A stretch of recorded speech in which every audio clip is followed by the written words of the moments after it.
Berjumpa kembali dengan saya Sam, teolog pesan karismatik di BFM Channel ini. Kiranya kasih karunia dan damai sejahtera dari Allah Bapa dan Tuhan kita Yesus Kristus dan persekutuan Roh Kudus menyertai kita sekalian. Pada kesempatan ini saya akan berbagi renungan atau khotbah yang saya sampaikan di Gereja Petrus Pusaka Kala dan Bintang Fajar Ministry dalam ibadah raya tanggal 20 November tahun 2022. Ya, dengan tema iman pada masa krisis. Temanya adalah iman pada masa krisis. Ini adalah respon iman atas Mazmur 46 dalam menghadapi isu krisis ekonomi global tahun 2023. Nats bacaan kita hari diambil dari Mazmur pasal 46 ayat 1 sampai 12. Mazmur 46 ayat 1 sampai ayat yang ke-12. Dikatakan demikian, untuk pemimpin biduan dari Bani Korah dengan lagu Alamot, nyanyian. Allah itu bagi kita tempat perlindungan dan kekuatan sebagai penolong dalam kesesakan sangat terbukti. Sebab itu kita tidak akan takut, sekalipun bumi berubah, sekalipun gunung-gunung goncang di dalam laut, sekalipun ribut dan berbuih airnya, sekalipun gunung-gunung goyang oleh geloranya. Sela. Kota Allah kediaman yang maha tinggi, disukakan oleh aliran-aliran sebuah sungai. Allah ada di dalamnya, kota itu tidak akan goncang. Allah akan menolongnya menjelang pagi. Bangsa-bangsa ribut, kerajaan-kerajaan goncang. Ia memperdengarkan suaranya dan bumi pun hancur. Tuhan semesta alam menyertai kita, kota benteng kita ialah Allah Yakub. Sela. Pergilah, pandanglah pekerjaan Tuhan yang mengadakan pemusnahan di bumi, yang menghentikan peperangan sampai ke ujung bumi, yang mematahkan busur panah, mengumpulkan tombak, membakar kereta-kereta perang dengan api. Diamlah dan ketahuilah bahwa akulah Allah. Aku ditinggikan di antara bangsa-bangsa, ditinggikan di bumi. Tuhan semesta alam menyertai kita. Kota benteng kita ialah Allah Yakub. Sela. Itu tadi nas bacaan kita dari Mazmur 46 ayat 1 sampai ayat yang ke-12. Saya mulai dengan opening statement saya. Selama hidupnya, seorang Kristen menghadapi banyak ujian dan pencobaan. Kata-kata seperti pencobaan, pemurnian, dan ujian muncul lebih dari 200 kali dalam Alkitab. Pengalaman sendiri mengajarkan kepada kita bahwa Allah tidak selalu mencegah tragedi dan persoalan yang menghampiri orang-orang Kristen. Namun, Allah selalu menolong ketika terjadi kesesakan. Jadi Allah memakai ujian untuk memaksimalkan kualitas hidup umatnya, kualitas hidup kita, mengembangkan karakter kita, dan ujian akan meningkatkan daya ketekunan kita. Ujian memberi kemampuan kepada kita untuk menentukan prioritas hidup kita dan bergantung kepada Allah. 2 Tawarik 32 ayat 31, 1 Korintus 10 ayat 13, dan Yakobus 1 ayat 12. Saudara bisa baca ayat-ayat rujukan di situ. Nah, terkait dengan Mazmur 46 ini, para teolog percaya bahwa Mazmur 46 ini dibuat selama masa-masa yang sulit atau masa-masa krisis. Di sini pemazmur mengungkapkan imannya selama masa-masa kesesakan tersebut. Ia percaya bahwa Allah lebih besar dan lebih kuat daripada krisis nasional yang ia dan bangsanya sedang alami. Nah, karena itulah kita dapat belajar dari pengalaman pemazmur itu, makanya saya sebut dengan tema ini sebagai respon iman terhadap Mazmur 46. Karena kita dapat belajar dari pengalaman pemazmur, ya ketika krisis datang melanda kita, kita tidak panik, melainkan tetap tenang melewatinya dengan penuh percaya kepada Allah, tempat perlindungan yang teguh. Bapak Ibu, saya ingin menjelaskan sekilas tentang Mazmur 46 ini. Walaupun para teolog sepakat bahwa Mazmur 46 ini ditulis selama masa krisis nasional yang tentunya ada latar belakang atau situasi historis yang melatar belakangi tulisnya Mazmur 46 ini. Namun situasi dari peristiwa khusus tersebut tidak dapat diketahui. Situasi persisnya tidak dapat diketahui. Karena itu ada dua penafsiran yang berkembang sampai saat ini. Pandangan yang pertama menghubungkan Mazmur ini dengan upacara tahunan Bait Suci yang diduga terjadi saat mana Raja keturunan Daud tampil dalam ketidakberdayaan insaninya yang sepenuhnya dilelahkan oleh kuasa-kuasa dunia ini sampai datang Tuhan campur tangan dan melepaskan dia dengan menghancurkan musuh-musuhnya. Pandangan yang kedua yang lebih lama menghubungkan Mazmur ini dengan serangan dari Sanherib, raja negeri Asyur. Ini bisa saudara lihat di 2 Raja-Raja pasal 18 ayat 13 sampai pasal 19 ayat 37. Ya. Dan bagaimana ya Mazmur ini dihubungkan dengan serangan dari Sanherib dan bagaimana Tuhan memberikan kelepasan atau kelepasan yang datang dari Tuhan atas umatnya. Nah, dari dua penafsiran ini, apapun penafsiran yang kita pegang, satu hal yang patut kita teladani.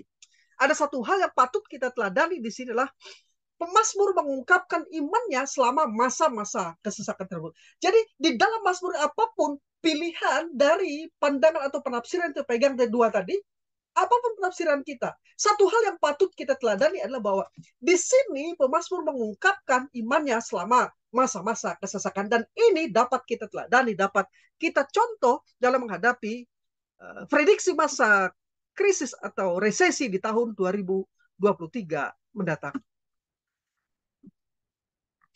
Oleh Mazmur yang syarat dengan unsur-unsur apokaliptik ini, pemazmur membesarkan hati bangsanya dan mengungkapkan kepercayaannya bahwa Allah lebih besar dan lebih kuat dari krisis nasional yang ia dan bangsanya sedang alami. Karena itu ada penafsir yang menjelaskan bahwa Mazmur 46 ini merupakan Mazmur pertama dari trilogi puji-pujian kepada Allah, yang diikuti oleh dua Mazmur berikutnya. Jadi Mazmur 46 diikuti oleh dua Mazmur berikutnya, Mazmur 47 dan Mazmur 48 adalah trilogi puji-pujian kepada Allah. Selanjutnya Mazmur 46 ini dapat dibagi atau tepatnya dibagi oleh kata Sela, kata Ibrani Sela. Ya. Mazmur 46 ini secara struktur dibagi menjadi 3 bagian oleh kata Ibrani Sela. Jadi di ayat 4, di akhir ayat 4 kita lihat ada kata Sela, di akhir ayat 8 ada kata Sela, dan di akhir ayat 12 ada kata Sela. Jadi ayat 1 sampai 4 ya, secara saya membuat strukturnya seperti itu ya. Bahwa Mazmur 46 ini dibagi atas 3 bagian bait ya, 3 bagian bait yang dipisahkan oleh kata Sela. Ayat 1 sampai 4 saya ringkas menjadi dengan subtema iman kepada perlindungan Allah. Ya. Iman kepada perlindungan Allah. Ayat 5 sampai 8 ya, subtemanya saya beri subtema iman kepada penyediaan Allah. Ayat 9 sampai 12 ini bicara tentang iman kepada kedaulatan dan keunggulan Allah. Jadi 3 bagian ini yang kita bicarakan hari, iman kepada perlindungan Allah, iman kepada penyediaan Allah, dan iman kepada kedaulatan atau keunggulan Allah. Nah, ini yang kita bicarakan. Kata Sela sendiri merupakan istilah musik yang menggambarkan permainan atau pendendangan dari Mazmur. Kata ini digunakan sebanyak 71 kali di dalam Mazmur pasal yang ketiga. Kata ini digunakan sebanyak 71 kali dalam 39 Mazmur. Nah, makna dari kata ini yang pertama, dari bahasa Yunani, selingan menunjuk pada selingan instrumen untuk meditasi atau efek dramatis. Dari akar kata bahasa Ibrani, mengangkat atau meninggikan, sehingga berarti menaikkan nada lebih tinggi. Dan yang ketiga, pengertiannya adalah merupakan penegasan berarti amin atau pasti. Ya. Jadi ini menunjukkan pada selingan atau instrumen untuk meditasi atau efek dramatis, artinya istirahat sejenak. Yang kedua, itu bisa berarti menaikkan atau meninggikan nada. Jadi nada dinaikkan ke lebih tinggi. Dan yang ketiga berarti amin atau pasti. Ya. Jadi di ayat 1 sampai 4 iman kepada perlindungan Allah diakhiri dengan kata Sela. Kemudian di ayat 5 sampai 8 iman kepada penyediaan Allah diakhiri dengan kata Sela. Dan di ayat 9 sampai 12 iman kepada keunggulan atau kedaulatan Allah diakhiri dengan kata Sela. Itu tadi sekilas tentang Mazmur 46 dan bagaimana kita membaginya secara struktural. Nah, sekarang kita akan lihat iman terhadap perlindungan Allah. Mazmur pasal 46 ayat 1 sampai 4. Nah, ayat 1 sampai 4 ini membuktikan ketentraman pemazmur selama krisis yang mengguncangkan dunia sekitar. Ia tidak panik. Sebaliknya apa? Ia tetap memelihara rasa tenangnya dengan penuh percaya diri. Kalau kita membaca di ayat yang ketiga, ada kehancuran besar-besaran. Pemazmur menyebut sejumlah besar kemungkinan bencana. Dikatakan di ayat 3. Sebab itu kita tidak akan takut sekalipun bumi berubah, sekalipun gunung-gunung goncang di dalam laut. Dan ayat 4, sekalipun ribut dan berbuih airnya, sekalipun gunung-gunung goyang oleh geloranya. Di kedua ayat ini, ayat 3 dan 4, gambaran masa krisis yang paling buruk. Gambaran masa krisis yang paling buruk diberikan pemazmur antara lain. 1, bumi berubah. 2, gunung-gunung goncang dalam laut. 3, air ribut dan berbuih. Dan yang ketiga, gunung-gunung goyang oleh geloranya. Nah, peristiwa-peristiwa bencana seperti tersebut di atas bisa merujuk pada satu. Peristiwa yang terjadi ketika Yahweh mendekati ciptaannya dengan kedahsyatan kemuliaannya. Sehingga di ayat 7b dikatakan, ia memperdengarkan suaranya dan bumi pun meleleh. Kalau situ disebut hancur, dalam teks aslinya meleleh. Dan yang kedua, ya, cuma seperti itu merupakan metafora untuk masalah yang mana dalam ayat 2 disebut dengan kata Ibrani dengan istilah sarah, yang berarti kesesakan, kesusahan, kesengsaraan atau kesusahan besar. Nah, dalam keadaan yang seperti itu, dalam gambaran metaforikal yang seperti itu, kesesakan, kesusahan, kesengsaraan, dan kesusahan besar seperti itu, pemazmur menunjukkan rasa percaya dirinya di dalam Allah. Pemazmur mengungkapkan rasa percayanya di dalam Allah. Ayat yang kedua, Allah itu bagi kita tempat perlindungan dan kekuatan sebagai penolong dalam kesesakan, sangat terbukti. Kalimat ini perhatikan, tempat perlindungan dan kekuatan kita merupakan ekspresi tema yang menonjol dalam Mazmur ini. Sebuah tema yang mengilhami Martin Luther untuk menulis A Mighty Fortress is our God, Allah benteng yang teguh, atau Allah benteng kita yang teguh. Allah yang dalam bahasa Ibrani disebut Elohim, dalam teks itu menunjuk kepada kealahan yang agung. Allah yang disebut dengan Elohim, kata Ibrani Elohim, ya, menunjuk kepada kealahan yang agung, satu-satunya Allah yang menyediakan keamanan yang terjamin. Ya. Jadi Elohim itu menunjuk kepada kealahan yang agung, kejamakan kealahan yang agung, satu-satunya Allah yang menyediakan keamanan yang terjamin ketika badai menerjang kehidupan. Allah inilah yang dipercaya oleh pemazmur. Kata Ibrani, Maseseh yang diterjemahkan dengan perlindungan menunjuk kepada tempat perlindungan yang aman dari badai atau bahaya mengancam. Jadi Allah Elohim dengan kekuatan kuasanya, kata kekuatan kuasa itu dari kata Ibrani Oze, mengokohkan umatnya, menguatkan umatnya, dan ia hadir di setiap saat untuk memberikan pertolongan. Jadi di sini pemazmur meyakinkan bangsanya bahwa Allah akan hadir apapun keadaan yang terjadi. Entah itu dalam keadaan resesi yang paling susah, paling sesak sekalipun. Allah hadir di sana. Untuk apa Allah hadir? Sekarang kita masuk yang kedua, yaitu iman terhadap penyediaan Allah. Mazmur 46 ayat 5 dan ayat yang ke-8 sampai ayat yang ke-8. Ayat 5 sampai ayat 8 membuktikan rasa aman pemazmur. Karena kehadiran Allah di tengah krisis, pemazmur merasakan rasa aman. Ia mengetahui sesuatu yang tidak diketahui oleh lawan-lawannya. Ia memiliki rasa aman yang tidak terlihat, yang tidak dilihat oleh orang lain, yang dia sendiri alami, rasakan, dan dia sendiri melihat dengan iman, yang hanya dapat dilihat dengan iman.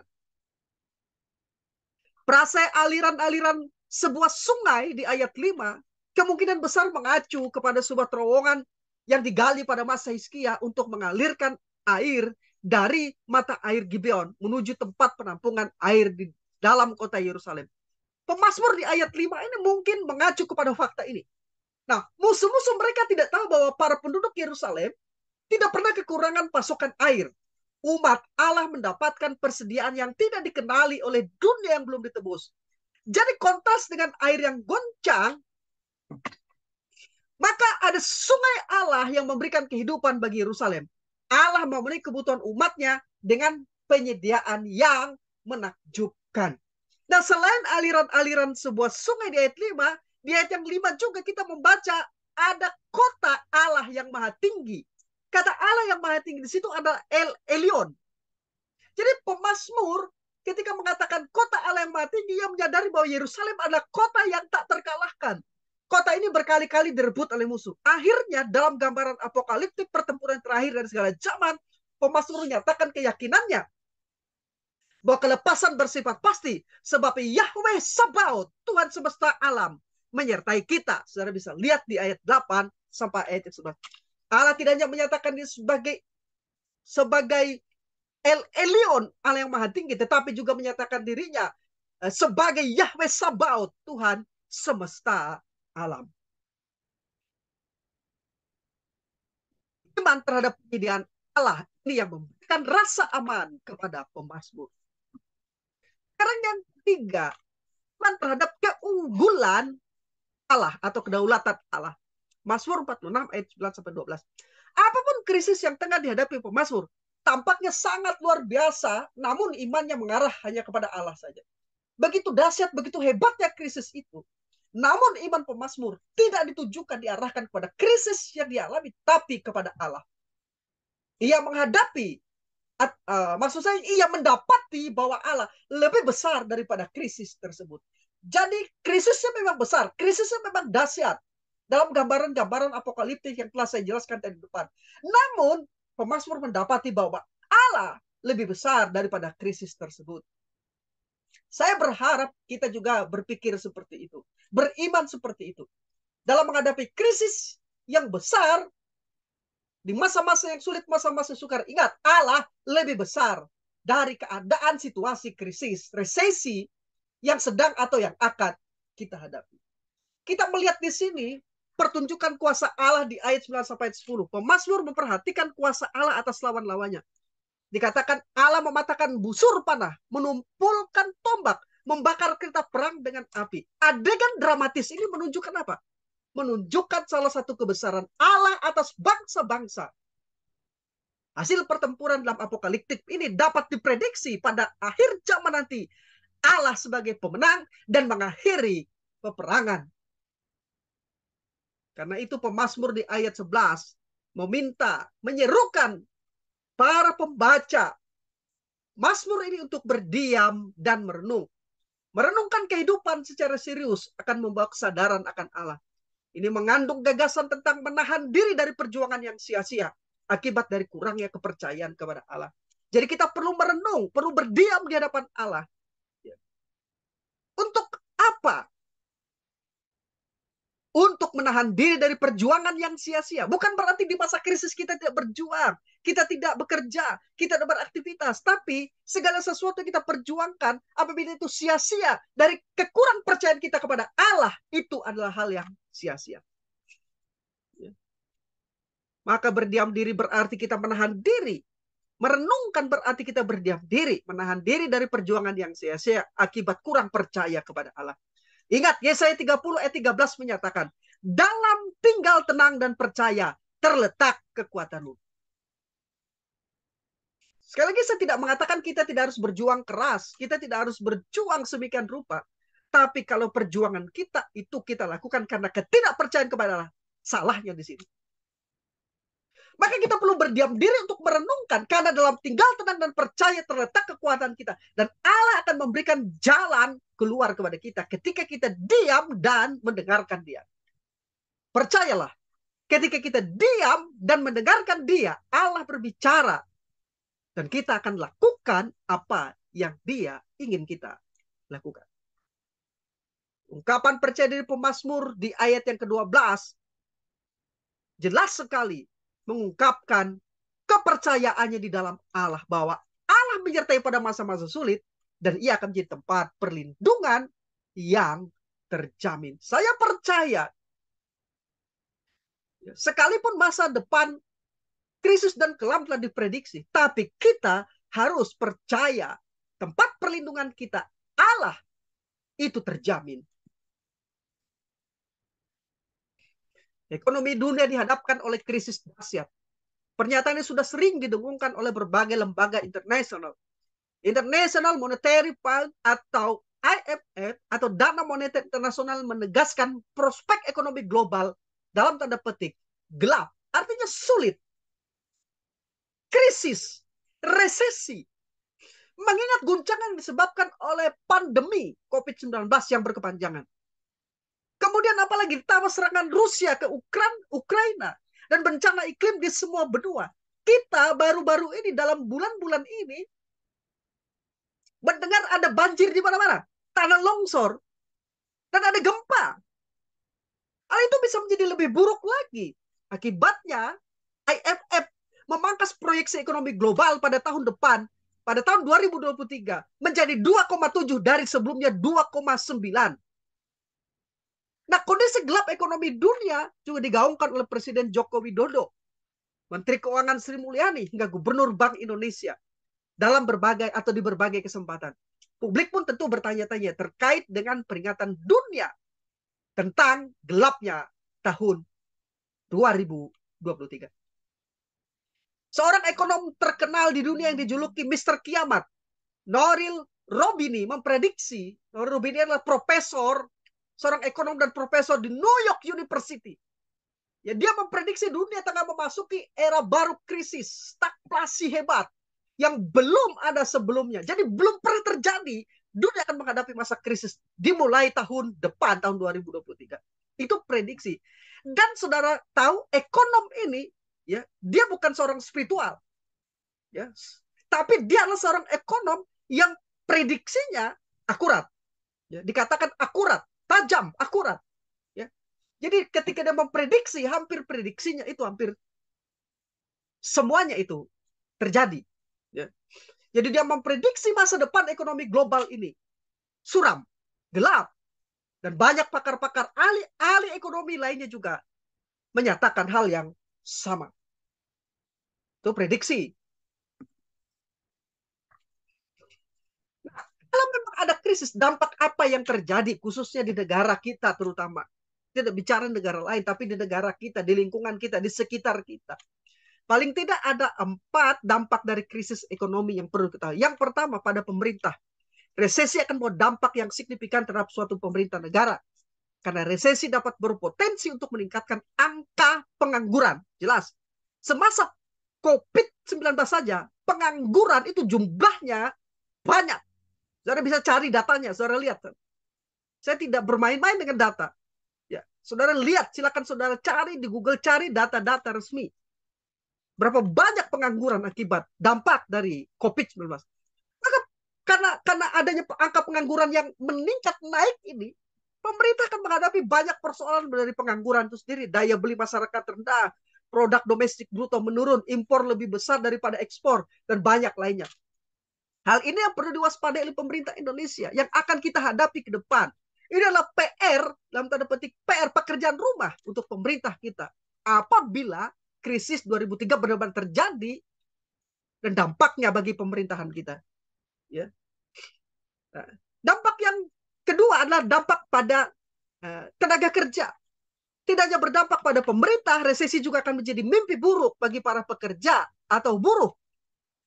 Saat ini tidak dapat dipungkiri bahwa tanda-tanda sebuah negara resesi adalah banyaknya PHK besar-besaran dari berbagai perusahaan. Saudara bisa cek data. Berapa banyak orang selama 2 tahun masa COVID ini yang di PHK. Saudara cek sana. Nanti dihubungkan dengan yang ketiga. Ya, karena banyaknya perusahaan atau pengusaha yang bangkrut. Nah, dampak resesi ekonomi pada aspek pekerjaan ini akan memicu melebarnya kesenjangan ekonomi dan menjadi pemicu ancaman tingkat kriminalitas yang tinggi karena banyaknya pengangguran. Karena itu ini harus ditangani dengan serius oleh berbagai komponen suatu negara termasuk oleh pemerintah kita. Dan ketiga, dampaknya bagi pengusaha, dampak resesi atau krisis bagi pengusaha. Pada level perusahaan akan menyebabkan terjadi jatuh bangkrut suatu perusahaan. Failit perusahaan. Hal ini dipengaruhi kolab perusahaan. Perusahaan itu akan kolab. Hal ini dipengaruhi oleh daya beli atau konsumsi masyarakat yang menurun dan nanti menyebabkan cash flow, itu adalah istilah ekonomi, itu jumlah uang tunai yang masuk dan keluar pada suatu perusahaan terhambat, terkendala. Dan ini adalah gangguan yang serius yang dapat menyebabkan suatu perusahaan failit, ya, kolab atau bangkrut. Nah, kalau perusahaan itu kolab, perusahaan itu bangkrut, itu imbasnya apa? Karyawan atau buruh akan di PHK. Bukan sekedar memangkas biaya personal, tapi karyawan buruh pasti akan mengalami PHK besar-besaran. Karena tidak adanya daya beli, tidak adanya perusahaan akan memangkas personal karena cash flow tadi terganggu. Ya. Karena daya beli masyarakat yang turun. Jadi akan ada PHK besar-besaran dan perusahaan, karena ada perusahaan yang akan bangkrut, failit, ya, atau kolab. Dan yang keempat, dampak sosial ekonomi. Dampak terakhir resesi adalah pada aspek sosial ekonomi, keekonomian, yang mana ketika resesi muncul akan mempengaruhi sosial keekonomian masyarakat.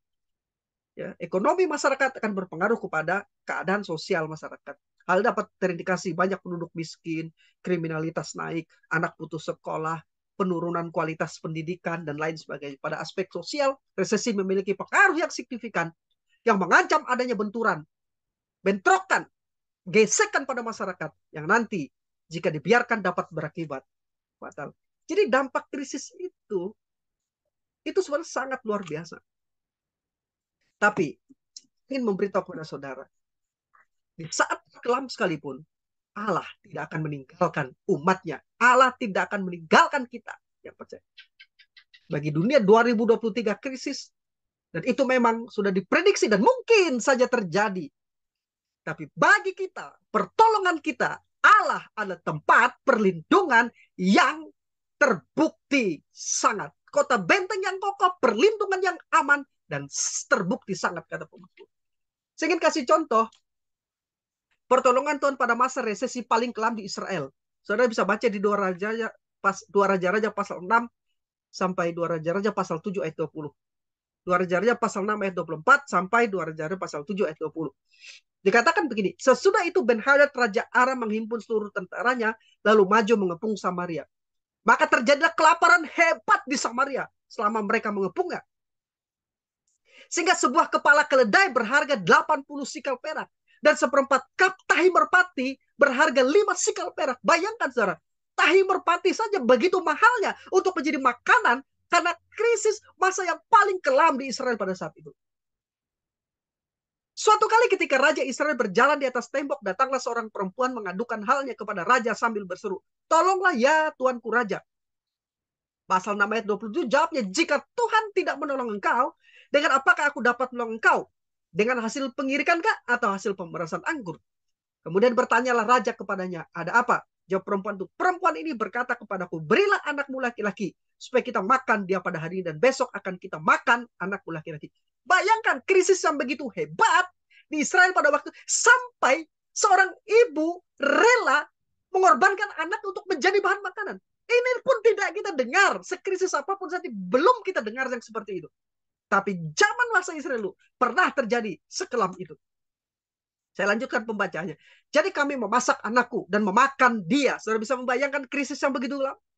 Tetapi ketika aku berkata kepadanya, pada hari berikutnya berilah anakmu, supaya kita makan dia. Maka perempuan itu menyembunyikan anaknya. Lanjutkan bacaannya. Kala raja mendengar perkataan perempuan itu, dikoyakkannya lah pakaiannya. Dan sedang ia berjalan di atas tembok, kelihatanlah kepada orang banyak bahwa ia memakai kain kabung pada kulit tubuhnya. Lalu berkatalah raja, beginilah kiranya Allah menghukum aku, bahkan lebih daripada itu, jika masih tinggal kepala Elisa bin Safat di atas tubuhnya pada hari ini. Adapun Elisa duduk-duduk di rumahnya dan para tua-tua duduk bersama-sama dia. Raja menyuruh seorang berjalan mendahulunya, tetapi sebelum surat itu sampai kepada Elisa, Elisa sudah berkata kepada para tua-tua itu, tahukah kamu bahwa si pembunuh itu menyuruh orang untuk memenggal kepalaku? Awas-awaslah. Apabila suruhan itu datang, segera tutup pintu dan tahanlah dia supaya orang itu jangan masuk. Bukankah sudah kedengaran bunyi langkah tuannya di belakangnya? Selagi ia berbicara dengan mereka, datanglah raja mendapatkan dia. Berkatalah raja kepadanya, sesungguhnya malapetaka ini adalah daripada Tuhan. Mengapakah aku berharap kepada Tuhan lagi? Raja pun sudah tidak mau berharap kepada Tuhan pada masa krisis yang begitu kelam ini. Sekarang pasal 7 ayat 1 dan seterusnya. Lalu berkata Elisa, dengarlah firman Tuhan. Beginilah firman Tuhan, besok kira-kira waktu ini sesukat tepung yang terbaik akan berharga sesikal, dan 2 sukat jelai akan berharga sesikal di pintu gerbang Samaria. Itu berarti apa? Tidak ada harganya barang-barang itu. Saking makmurnya, saking banyaknya persediaan makanan pada mereka. Tetapi perwira yang menjadi ajudan raja menjawab abdi Allah, katanya, sekalipun Tuhan membuat tingkap-tingkap di langit, masakan hal itu mungkin terjadi? Jawab abdi Allah, sesungguhnya engkau akan melihatnya dengan matamu sendiri, tetapi tidak akan makan apa-apa daripadanya. 4 orang yang sakit kusta ada di depan pintu gerbang. Berkatalah seorang kepada yang lain, mengapakah kita duduk di sini sampai mati?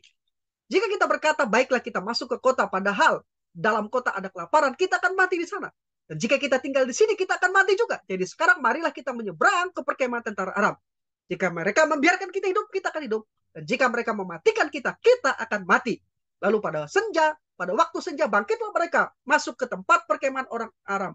Tetapi ketika mereka sampai ke pinggir tempat perkemahan orang Aram itu, tampaklah tidak ada orang di sana. Tuhan telah membuat tentara Aram itu mendengar bunyi kereta, bunyi kuda, bunyi tentara yang besar, sehingga berkatalah yang seorang kepada yang lain, sesungguhnya Raja Israel telah mengupah raja-raja orang Het, raja-raja orang Misraim melawan kita, supaya mereka menyerang kita. Karena itu bangkitlah mereka melarikan diri pada waktu senja dengan meninggalkan kemah dan kuda dan keledai. Mereka serta tempat perkemahan itu dengan begitu saja. Mereka melarikan diri menyelamatkan nyawanya. Ketika orang-orang yang sakit kusta itu sampai ke pinggir tempat perkemahan, masuklah mereka ke dalam sebuah kemah, lalu makan dan minum. Sesudah itu mereka mengangkut dari sana emas dan perak dan pakaian. Kemudian pergilah mereka menyembunyikan, lalu datanglah mereka kembali, masuk dalam kemah yang lain dan mengangkut juga barang-barang dari sana. Kemudian pergilah mereka menyembunyikannya. Lalu berkatalah seorang kepada yang lain, tidak patut yang kita lakukan ini. Hari ini adalah hari kabar baik, tetapi kita ini tinggal diam saja. Apabila kita menanti sampai terang pagi, maka hukuman akan menimpa kita. Jadi sekarang, marilah kita pergi menghadap untuk memberitahukan itu kepada raja. Kita pergi lalu berseru kepada penunggu pintu gerbang kota dan menceritakan kepada orang-orang itu, katanya, kami sudah masuk ke tempat perkemahan orang Aram. Dan ternyata tidak ada orang di sana. Dan tidak ada suara manusia kedengaran. Hanya ada kuda dan keledai tertambat dan kemah-kemah ditinggalkan itu saja. Para penunggu pintu gerbang menyerukan dan memberitahukan hal itu ke istana raja. Sekalipun masih malam, raja bangun juga, lalu berkata kepada para pegawainya, baiklah kuterangkan kepadamu, apa maksud orang Aram itu terhadap kita. Mereka tahu bahwa kita ini menderita kelaparan, sebab itu mereka keluar dari tempat perkemahan untuk menyembunyikan diri di padang. Sambil berpikir, apabila orang Israel keluar dari dalam kota, kita akan menangkap mereka hidup-hidup. Kemudian kita masuk ke dalam kota. Lalu salah seorang pegawainya menjawab, baiklah kita ambil 5 ekor dari kuda yang masih tinggal dalam kota ini. Tentulah keadaannya seperti seluruh kalayak ramai Israel yang sudah habis mati. Itu. Biarlah kita suruh saja orang pergi supaya kita lihat. Sesudah itu mereka mengambil 2 kereta kuda. Kemudian raja menyuruh mereka menyusul tentara Aram sambil berkata, pergilah melihatnya. Lalu pergilah mereka menyusul orang-orang itu sampai ke sungai Yordan. Dan tampaklah seluruh jalan itu penuh dengan pakaian dan perkakas yang dilemparkan oleh orang Aram. Pada waktu mereka lari terburu-buru. Kemudian pulanglah surat-surat itu dan menceritakan hal itu kepada raja. Maka keluarlah penduduk kota itu dan menjarah tempat perkemahan orang Aram. Karena itu sesukat tepung, sesuai dengan firman Tuhan, yang terbaik berharga sesikal dan 2 sukat jelai berharga sesikal. Sesuai dengan firman Tuhan. Adapun raja telah menempatkan perwira yang menjadi ajudannya itu mengawasi pintu gerbang. Tetapi rakyat menginjak-injak dia di pintu gerbang. Lalu ia mati sesuai dengan perkataan abdi Allah yang mengatakannya pada waktu raja datang mendapatkan dia. Dan terjadi juga seperti yang dikatakan abdi Allah itu kepada raja. 2 sukat jelai akan berharga sesikal dan sesukat tepung yang terbaik akan berharga sesikal. Besok kira-kira waktu ini di pintu gerbang Samaria. Pada waktu itu si perwira menjawab abdi Allah itu, katanya, sekalipun Tuhan membuat tingkap-tingkap di langit, masakan hal itu mungkin terjadi.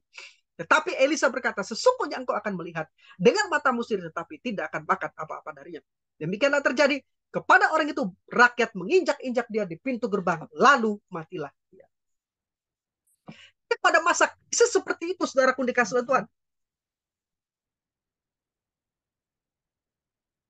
Elisa percaya kepada Tuhan.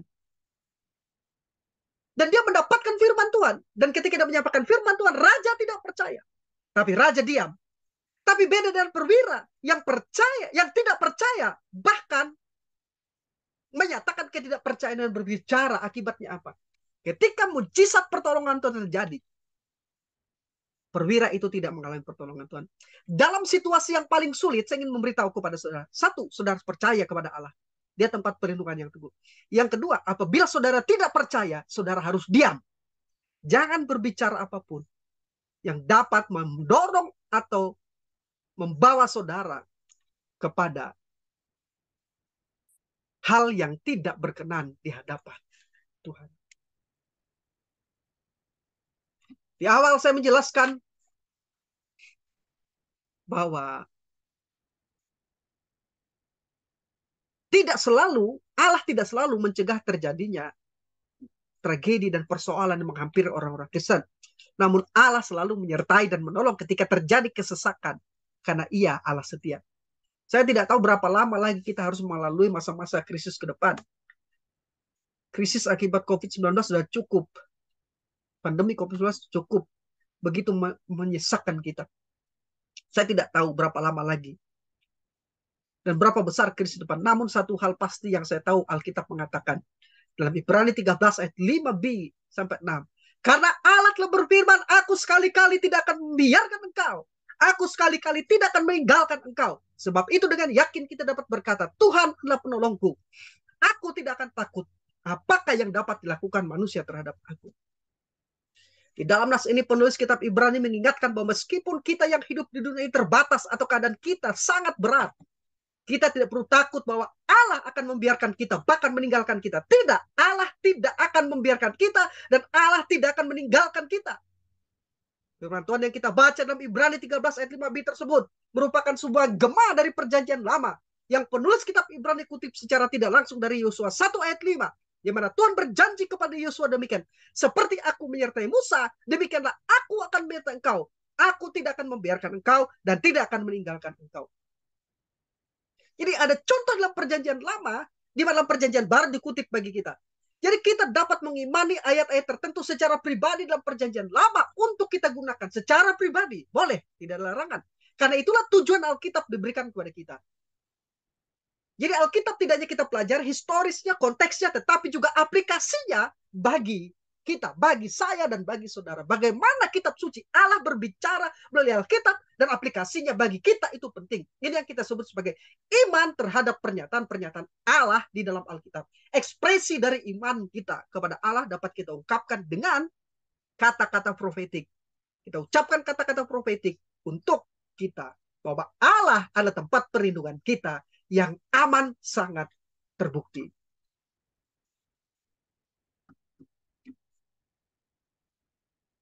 Di dalam Ibrani pasal 13 ayat 5 sampai 6b, ayat 5b sampai 6 tadi. Ini adalah sebuah janji penyertaan Allah. Bukannya gemanya itu adalah dari Yosua. Pasal 1 ayat 5. Dan ini merupakan komitmen Allah untuk menggenapinya terbukti sepanjang hidup Yosua ketika memimpin umat Israel memasuki dan merebut tanah perjanjian. Ini juga merupakan janji penyertaan Allah kepada setiap orang percaya dalam Kristus. Karena janji ini dikutip oleh penulis kitab Ibrani yang digunakan untuk menguatkan iman dan pengharapan orang percaya menghadapi masa-masa sulit, masa-masa kesesakan. Janji ini juga saya percaya berlaku bagi kita untuk kita mempercayai dan memiliki pengharapan kepada Allah yang hidup dan benar di tengah-tengah masa kesulitan, krisis resesi dunia global, khususnya menghadapi sekali lagi krisis global yang akan melanda dunia. Ketika Allah berkata, aku tidak akan pernah membiarkan engkau dan aku tidak akan pernah meninggalkan engkau, maka negatif ganda digunakan untuk menyampaikan pengertian tidak pernah yang paling kuat dalam bahasa Yunani. Di sini kata Yunani yang digunakan adalah kata ome yang berarti tidak pernah. Double negatif dalam ayat ini muncul 2 kali dalam satu pernyataan ini. Kata ome digunakan dalam bahasa Inggris untuk never, tidak pernah.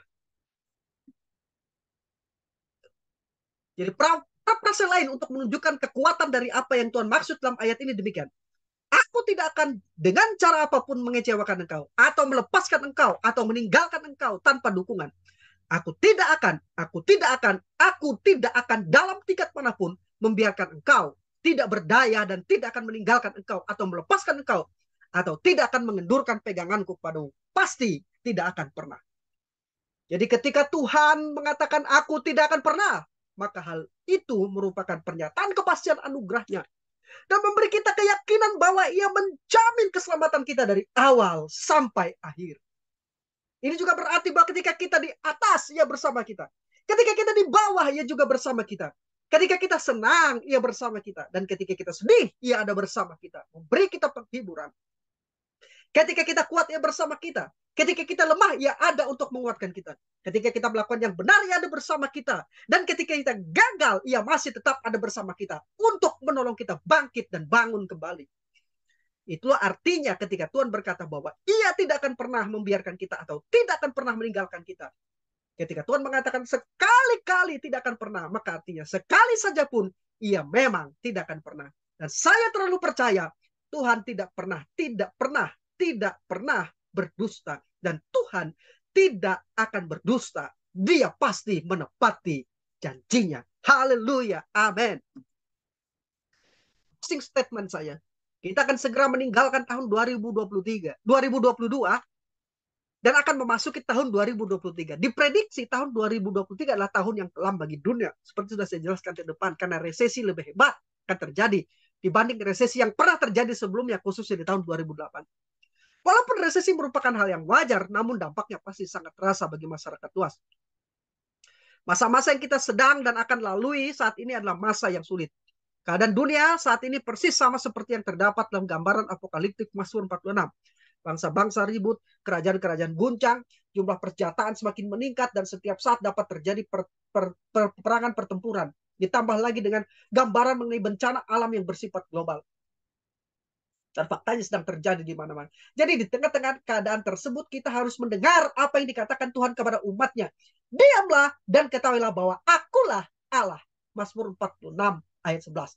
Artinya janganlah kita membiarkan kebingungan dunia di sekitar kita mengacaukan iman kita, mengacaukan spiritualitas kita.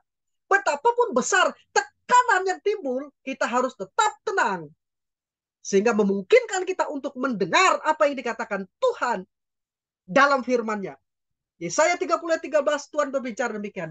Dalam tinggal tenang dan percaya terletak kekuatanmu. Tuhan berkata, aku sudah mengetahui sebelum semua yang engkau lihat di sekelilingmu. Itu semua ada dalam agenda, rencana, dan harus terwujud. Pada waktunya aku akan bertindak dan melakukan campur tangan. Jadi janganlah kau dikuasai oleh rasa takut yang berlebihan. Sebab keadaan yang kau alami itu tidak pernah lepas dari kendaliku. Pada akhirnya, kata Tuhan, segala sesuatu akan mendatangkan kemuliaan bagiku dan kebaikan bagimu. Percayalah. Bapak, Ibu, dan saudara-saudaraku, apabila masa-masa yang kita sedang dan akan lalui saat ini adalah masa-masa sulit, maka di tengah-tengah masa yang menyesakan itu, kita perlu meletakkan rasa percaya kita di dalam Tuhan. Jadikanlah Tuhan sebagai tempat perlindungan pada masa-masa sulit itu. Sebab firman Tuhan berkata, Tuhan itu baik. Ia adalah tempat pengungsian pada waktu kesesakan. Ia mengenal orang-orang yang berlindung kepadanya. Nahum 1 ayat 7. Renungkanlah ini. Salah satu pelajaran terpenting dalam kehidupan yang perlu diketahui adalah bahwa ketika satu pintu tertutup, maka akan selalu ada satu pintu lain yang terbuka. Tuhan tidak pernah menutup satu pintu tanpa membuka pintu yang lain bagi kita. Sesungguhnya Allah adalah tempat perlindungan dan terbukti sangat. Ini yang bisa saya bagikan. Saya Sam, teolog Protestan karismatik.